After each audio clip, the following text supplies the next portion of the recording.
Hi everyone, welcome back to the channel. So, I was watching coverage of the World Cup final on BBC. It was Spain, it was Argentina, it was half-time, it was 0-0. Not a very interesting game. I just watched this really bizarre halftime show that Wayne Rooney summed up as crap when something interesting actually happened.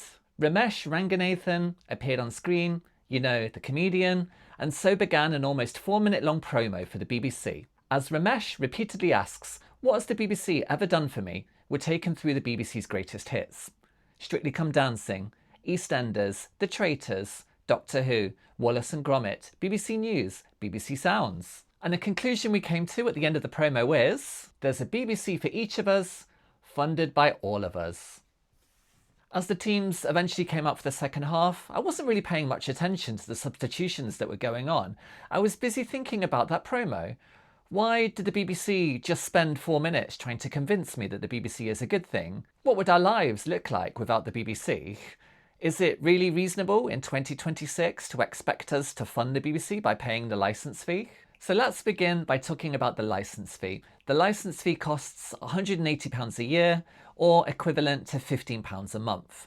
A TV licence gives us the right to watch TV that's airing live. So you could be watching BBC One, you could be watching ITV, you could be watching something on Sky, you could be watching something on Virgin Media, or you could be watching something that's going out live on a streaming platform. So for example, if it's on YouTube and it's a program that's being streamed live, you need a license fee for that. If it's a live event on Netflix, you know, like one of those silly boxing things that's going on, you need a TV license for that. The license fee also allows you to watch anything on BBC iPlayer. When I was growing up in the 1990s, you know, in the evenings, there wasn't a lot of things that you could do. You could read a book, you could play video games, although games in the 90s, you know, you're not going to spend that much time on them.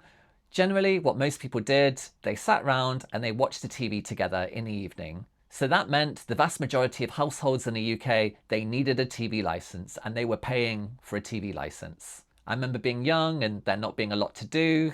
You know, youth clubs were shutting down. I could hang around with my friends, but generally, like, a lot of time was spent watching TV.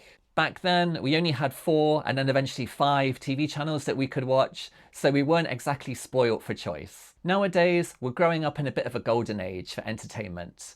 There are loads of TV channels that you can watch for free, rather than being restricted to 5.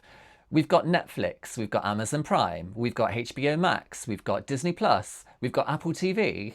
If you're into gaming, you can pay for a subscription like Xbox Game Pass or PlayStation, and you can choose from hundreds of games. There's less of a reason than ever to pay for a TV license now. And that's a problem for the BBC, because the vast majority of its income comes from people paying for the TV license. So if people aren't paying, that means the BBC has less money, and then that means the BBC ultimately has less resources. That can be a massive problem, particularly when it comes to news. BBC News, we're in a post-truth era now where politicians will come out and they'll say something and that will be the story, that will be the headline, just what they say. It takes resources to actually investigate if what they're saying has any basis in reality.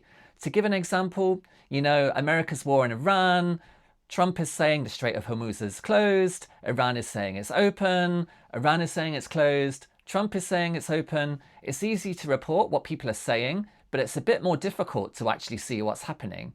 Ideally, a major news company, they would have a reporter on a boat with the binoculars having a look and being able to say, oh yeah, 100 tankers transited the strait today, or nope, 0 people got through.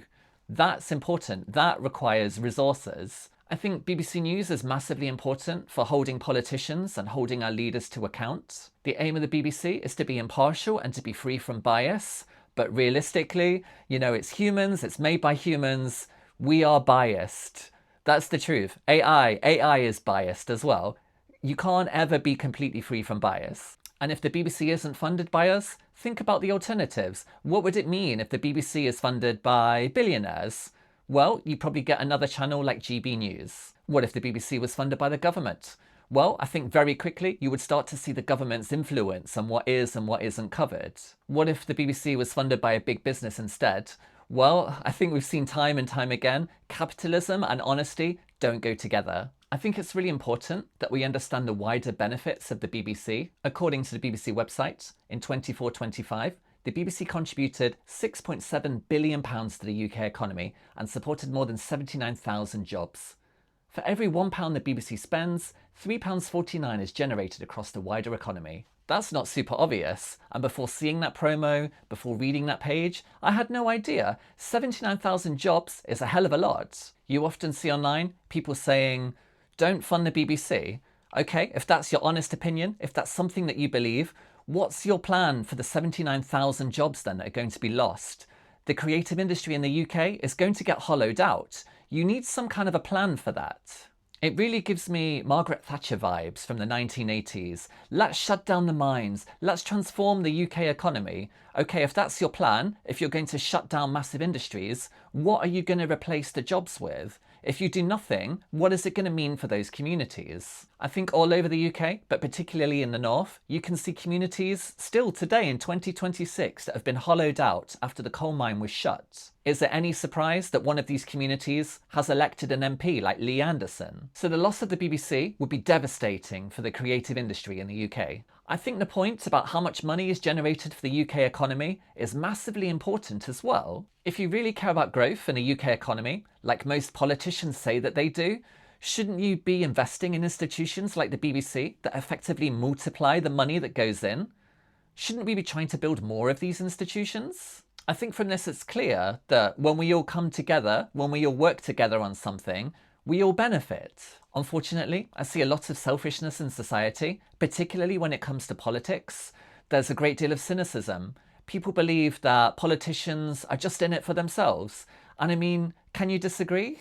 We have career politicians that are very happy to change parties just as long as they can stay in power just a little bit longer. We have major political figures accepting donations of £5 million and then being very upset when they're being asked questions about it. We have older and very rich people in society that get upset when the possibility of the winter fuel allowance being taken away is raised.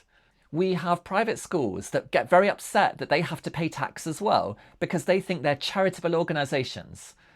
Charitable organisations for very, very wealthy families. Even at just an individual level, I think as a society, we're very selfish now. People's behaviour on public transportation is dreadful. It's not uncommon to get on a bus and there's some idiot listening to a video or listening to music at full blast without their headphones. We have people on the roads who will cut you up and then swear at you because they're late for the school run and it's your fault, you're in the way. We have people that will just drop litter because it's so much effort to find a bin or to take your rubbish home with you. I think a lot of people have the attitude of, why should I pay for a service that benefits all of us? I don't care about all of us. I care about me. Me. I think it's really important too that we realise that our living standards will be worse without the BBC. So the BBC doesn't just do news. We also lose BBC Sounds.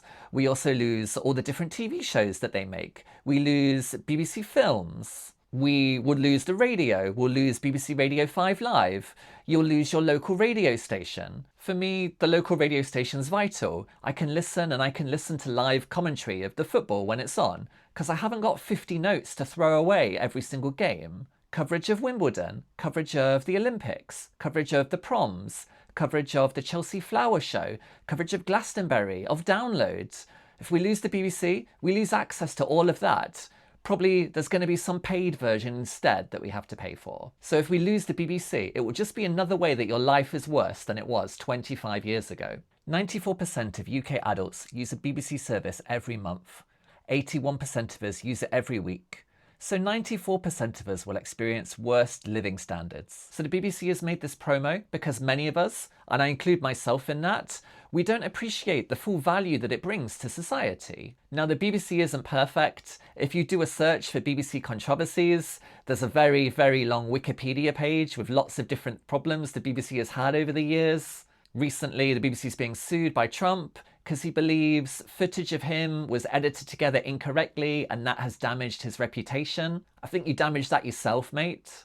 Coverage of the destruction of Palestine has been really poor. There was a rock star at Glastonbury, he said something offensive and that went out to everybody. So the BBC isn't a stranger to controversy. In my opinion, the solution to this is not to dismantle the BBC, the solution is to push for better governance. The solution is to push for more transparency. Look, we get it, the BBC is going to make mistakes. Everybody makes mistakes. I think the BBC is a very good platform where you can see opinions from all across the political spectrum. I think it's really important that all of us are exposed to different opinions, not just the ones that we agree with. If we don't, we end up in an echo chamber, and that's essentially what social media is. If you're using social media to get all of your news, you're in an echo chamber where you're just seeing the things that you like and nothing else.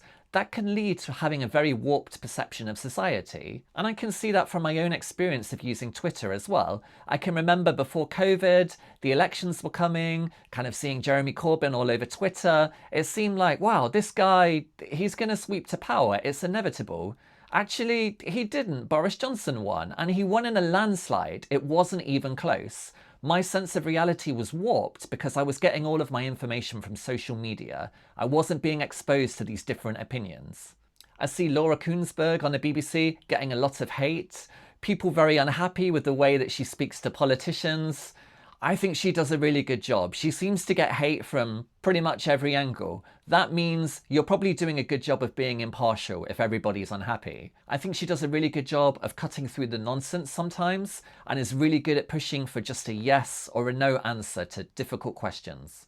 So to conclude, who should fund the BBC? Is it right that all of us need to kick in £15 a month to keep it going? In a word, yes. I mean, don't get me wrong, I don't like there being yet another thing I have to pay for. We're in a cost of living crisis. Being alive is so expensive. The BBC is a public asset that does so much good for society. I'm not thrilled that we all have to pay for it ourselves, but you know, when you think of the alternatives, so if we don't protect the BBC, what's going to happen to it? It's probably going to have its assets sold off, and your life and my life will be worse. So what do you think? Have I got that wrong? Please feel free to leave me a comment below. I'm very happy to see perspectives from different people, especially if they're different to my own. I think it's really crucial in society that we are exposed to different views that are different from our own. Thanks for watching. If you like that video, then I think you'll like the one on screen now, because those that like apple also like banana. Take care, everyone.